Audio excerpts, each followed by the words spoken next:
Бұрынғы өткен заманда ешкінің жіті лағы болыпты. Орманға баруға жиналған ешкі лақтарын шақырып алып ақылын айтады. Балаларым, ешкіге есік ашпаңдар, орманда қасқыр жүр. Мен келгенде лақтарым, шырақтарым, аналарың келді, орманнан сүт әкелді деп әндетемін дейді.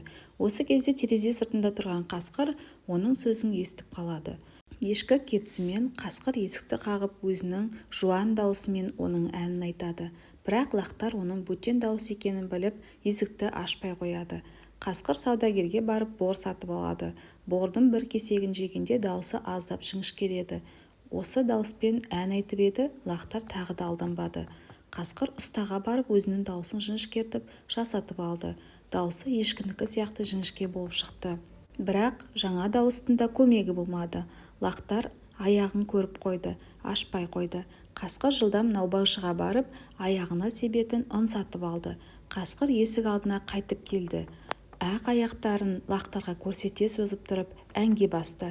Лақтарым, шырақтарым, аналарың келді орманнан, сүт әкелді, қорықпаңдар, есік ашыңдар дейді. Жеті лақ сеніп есік ашады. Қасқыр үйге кіріп келгенде лақтар жан-жаққа қашып тығылып қалады. Қасқыр олардың бәрін де тауып жеп қояды. Тек біреуін ғана байқамай қалған екен. Ол пештің ішінде тығылған еді. Қарны тойған қасқыр ағаш көлеңкесіне жата кетіп ұйқыға кірісті. Ұзамай ешкі үйіне оралды. Есікті итерсе, есік ашық тұр. Ешкі үйге кіріп лақтарын шақырады. Амалын қалған лақ алдына шығып, болған жайды айтып береді. Ешкі мен лағы үйдің артына шығып қараса, қасқыр көгалда шалқасынан түсіп қорылдап жатыр екен. Ешкі мүйізімен қасқырдың қарнын жарып жібергенде 6 лақ шыға келеді. Қасқыр оянбай тұрғанда ешкі оның қарнын таспен толтырып қайта тігіп қояды.